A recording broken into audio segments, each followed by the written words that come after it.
వి gold trusted gold buyers మీరు తాకట్టు పెట్టిన బంగారాన్ని విడిపించి ఈ రోజు ఉన్న మార్కెట్ ధరకు కొనబడును.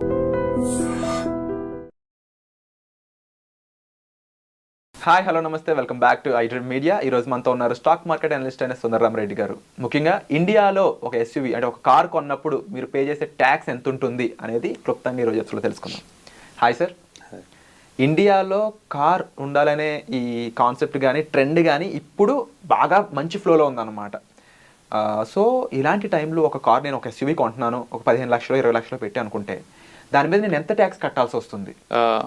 కారు ఇవాళ రేపట్లో అది లగ్జరీ కాదండి, నెసరీ అయిపోయింది. ఎందుకంటే సేఫ్టీగా ఆఫీస్ నుంచి ఇంటికి నుంచి ఆఫీస్కి పోవాలంటే ఒకప్పుడైతే 2 వీలర్స్ అయితే సరిపోయేది. బట్ ఇప్పుడు చాలా ర్యాష్ డ్రైవింగ్ అంతా చూస్తూనే ఉన్నాం, బయట రోడ్ యాక్సిడెంట్ ఎలా అవుతున్నాయో. అందుకని కారు కొనటం ఈ టైంలో లగ్జరీయా 2024లో కూడా అంటే it not be luxury, it is necessary.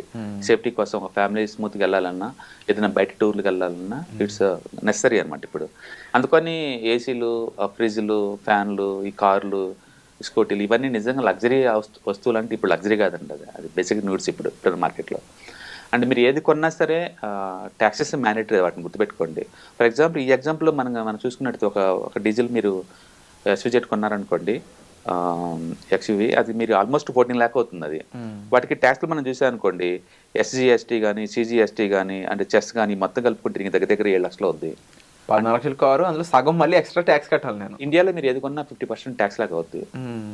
అదే మీరు ఇంపోర్ట్ చేసుకున్నారనుకోండి 100% అవుతుంది. ఇంపోర్ట్ కార్ మీద అనుకోండి 100% ట్యాక్స్ కట్టాల్సిందే. అందుకని మీరు ఎలాంటి కార్లు కొంటున్నా టోటల్ కార్ వాల్యూ ప్లస్ ఈ ట్యాక్సెస్ మొత్తం కలుపుకుంటే నీకు ఆల్మోస్ట్ 21 lakhs వస్తుంది ఇక్కడ. అందుకని మీరు ఏదైనా కొనే ముందు పెద్ద ఐటమ్స్ కొనేటప్పుడు ట్యాక్స్ ఇంప్లికేషన్ ఎంత ఉంటుందో చూసుకొని తీసుకోవటం బెటర్ అనమాట. కార్ అఫోర్డబిలిటీ ఉన్నా కూడా ఎక్స్ట్రా సగం ప్రైస్ మళ్ళీ నేను కార్ మీద మళ్ళీ పెట్టాల్సి వస్తుంది అన్నప్పుడు ఇది ఎంతవరకు ఫైనాన్షియల్గా కానీ ఎమోషనల్గా కానీ ఎంతవరకు వర్క్ అవుతుంది అంటారు?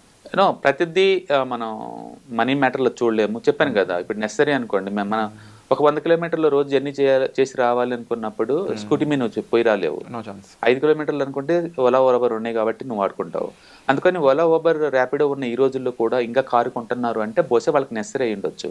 ఓకే, నెసరీ అన్నప్పుడు తప్పదు, ఇంకా ఆ రేట్ ఇలా ఉంటాయి కాబట్టి. ఓకే, అంటే బెస్ట్ థింగ్ ఏంటంటే ఒక 4-5 నెలల క్రితం 4-5 సంవత్సరాల ముందే ప్లాన్ చేసుకున్నారు అనుకోండి, ఏదైనా మ్యూచువల్ ఫండ్ అలాంటి వాటిలో ఒక 5 లాక్ పడేసాం అనుకోండి, అవి గ్రో అయిన తర్వాత వాటిని ఎస్డబ్ల్యూపీగా పెట్టేసేసి ఇలాంటి వాటిని ఈఎంఐలా పెట్టుకుని కొనుక్కోవచ్చు అనమాట, తప్పేం లేదు. ట్యాక్స్లు అనేది అది కోర్ ప్రొడక్ట్లో కలిపే ఉంటుందండి, దాన్ని విడిగా చూడమాకండి. అంటే మీరు 4 వెళ్ళి హోటల్లో భోజనం చేశారనుకోండి, 4 కాదు అక్కడ ఉంది 5 అనమాట. ఆ కనిపించినోడు గవర్నమెంట్ వాడు భోజనం రాలేదు కాబట్టి వాళ్ళ వాటా నువ్వు జిఎస్టీ రూపంలో కట్టాలి. అంటే దీని గురించి ఆల్రెడీ సోషల్ మీడియాలో కానీ కొన్ని కాన్ఫరెన్స్ లో ఒక మాట వస్తుంది, స్లీపింగ్ పార్ట్నర్. తెలియకుండానే మనతో పాటు ట్రావెల్ చేస్తున్న ఒక మనిషి. అవును, అది గవర్నమెంట్ స్లీపింగ్ పార్ట్నర్ యావరేజ్ మీద ప్రతి వ్యక్తి జీవితంలో ఒక 40 to 50% దాకా ఉంటాయి, అన్ని కలుపుకుంటే, అన్ని ట్యాక్స్లు కలుపుకుంటే. ఫర్ ఎగ్జాంపుల్ ఇప్పుడు కంపెనీ పాయింట్ ఆఫ్ మనం చూసాం అనుకోండి, రిలయన్స్ ఉందనుకోండి, సంవత్సరానికి ఆల్మోస్ట్ ఒక 70,000 కోట్లు సంపాదిస్తుంది. అందులో కార్పొరేట్ ట్యాక్స్ గవర్నమెంట్కి వాళ్ళు 23% కట్టాలి. అవి కట్టంగా డబ్బు మిగిలిపోయింది అనుకోండి, వాటిని డివిడెండ్ రూపంలో పంచుతారు ఈ షేర్ హోల్డర్స్ అందరికి. డివిడెండ్ డిస్ట్రిబ్యూషన్ ట్యాక్స్ మళ్ళీ అది కట్టాల్సిందే, అది 22% దాకా ఉంటుంది, వాటిని కడతారు. కట్టిన తర్వాత వచ్చే డబ్బులతో నువ్వు లైఫ్ ఎంజాయ్ చేద్దాం అనుకున్నావు అనుకోండి, మళ్ళీ 18% జిఎస్టీ కట్టాలా.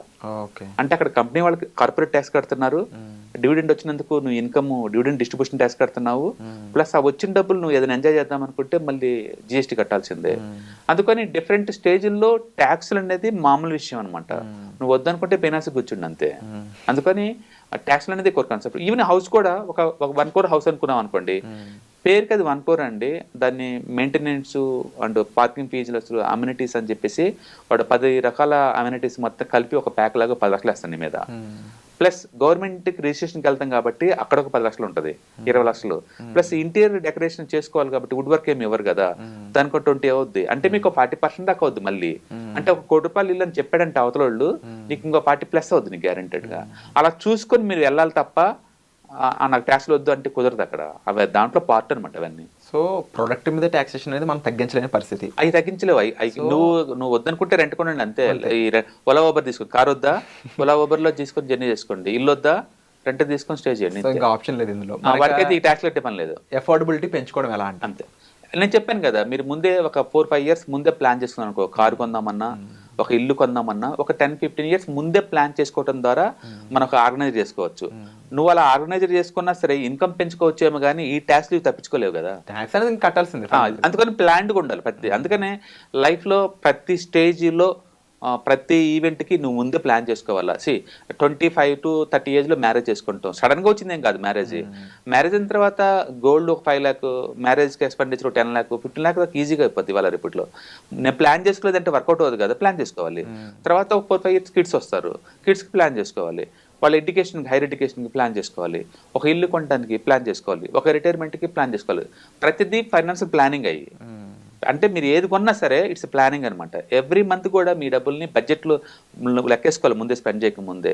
అందుకని ఒక డిసిప్లైన్ మేనర్లో ఒక బడ్జెటింగ్తో ప్లాన్ చేసుకొని ఇలాంటి వాటి కొనుక్కోవడం ద్వారా ఏంటంటే మనకు అఫోర్డబిలిటీ ఉందా లేదా, తర్వాత ట్రాప్ అవ్వకుండా ఉంటామా లేదా అని మనం చూసుకుంటాం. నీకున్న ఛాయిస్ 2, ఈఎంఐల ద్వారా ట్రాప్లోకి వెళ్ళిపోతారా, ఈఎంఐలతో గొడవ లేకుండా ఉన్న దాంట్లో ప్లాన్ చేసుకుంటే లైఫ్ ముందుకు వెళ్తారు. 2 చాయిస్.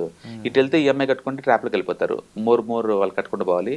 ఇటు వెళ్తేనేమో ముందే ప్లాన్ చేసుకున్నారు కాబట్టి ప్రతిదీ ఆర్గనైజ్డ్గా ఉంటుంది కాబట్టి బాగుంటుంది అనమాట. అందుకని టూ మచ్గా ఈ గవర్నమెంట్ మీద మనం కంప్లైంట్ చేసే బదులు ఈ ట్యాక్స్లు అవి అని మొత్తం కాంప్రహెన్సివ్గా మనకి ఎంత కట్టాల్సి వచ్చింది ముందే ప్లాన్ చేసుకొని ఒక 4-5 years ముందే కనుక మీరు ప్లాన్ చేసుకుంటే మనం తక్కువ రేట్. సపోజ్ ఇప్పుడు ఇక్కడ 20 లక్షలు అనుకుంది ఎగ్జాంపుల్ కారు, నాకు నేను 6-7 lakhs నేను ప్లాన్ చేసుకుంటాను. 5 years బ్యాక్ చేసుకున్నాను అనుకోండి, 5 lakhs మ్యూచువల్ ఫండ్లో పెట్టాను. అది కనుక ఇయర్లీ 20% గ్రో అవుతుంది అనుకోండి, కొంచెం అమౌంట్ పెరగంగానే అవి 10 lakhs అవ్వగానే అందులో ఉంచి నేను ఎస్డబ్ల్యూకి పెట్టుకుంటాను, ఈ లోన్ తీసుకుంటాను కార్ లోన్. టాక్సేషన్ పెరగడం ద్వారా ఫైనాన్షియల్ ఎడ్యుకేట్ అవుతారు జనాలు. ఫైనాన్షియల్ ఎడ్యుకేషన్ అనేది కోర్ పార్ట్ అండి. మీరు ఏ డిసిప్లిన్లో మీరు వెళ్ళండి, మీ డొమైన్ ఇంజనీరింగ్ కావచ్చు, లా కావచ్చు, మెడిసిన్ కావచ్చు, అగ్రికల్చర్ కావచ్చు, మీ డొమైన్ ఏదైనా కావచ్చు, ఎక్కడైనా వర్క్ చేసి ఉండొచ్చు. ఎండ్ ఆఫ్ ది డే మీరు ఎందుకు ఈ వర్క్ చేస్తున్నారు అంటే మనీ కోసం చేస్తున్నారు. ఆ మనీని మీరు ఆర్గనైజ్డ్గా ప్లాన్డ్గా బడ్జెటింగ్ చేసుకొని ఖర్చు పెట్టకపోతే కష్టం, మీకు ట్రాప్ అయిపోతారు ఈజీగా.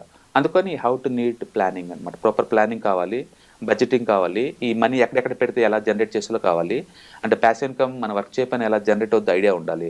అందుకని ఫైనాన్షియల్ లిటరసీ పెంచుకొని ఇన్కమ్ పెంచుకొని వాటిని జాగ్రత్తగా ప్లాన్ చేసుకోవడం ద్వారా ఎలాంటి వస్తువులను కొనుక్కోవచ్చు పెయిన్ తక్కువతో అంటుంది అది. బట్ కరెంట్ రియాలిటీ ఎలా వర్క్ అవుతుంది అనేది మాకు తెలియజేస్తుంది కూడా. Thank you so much. Right.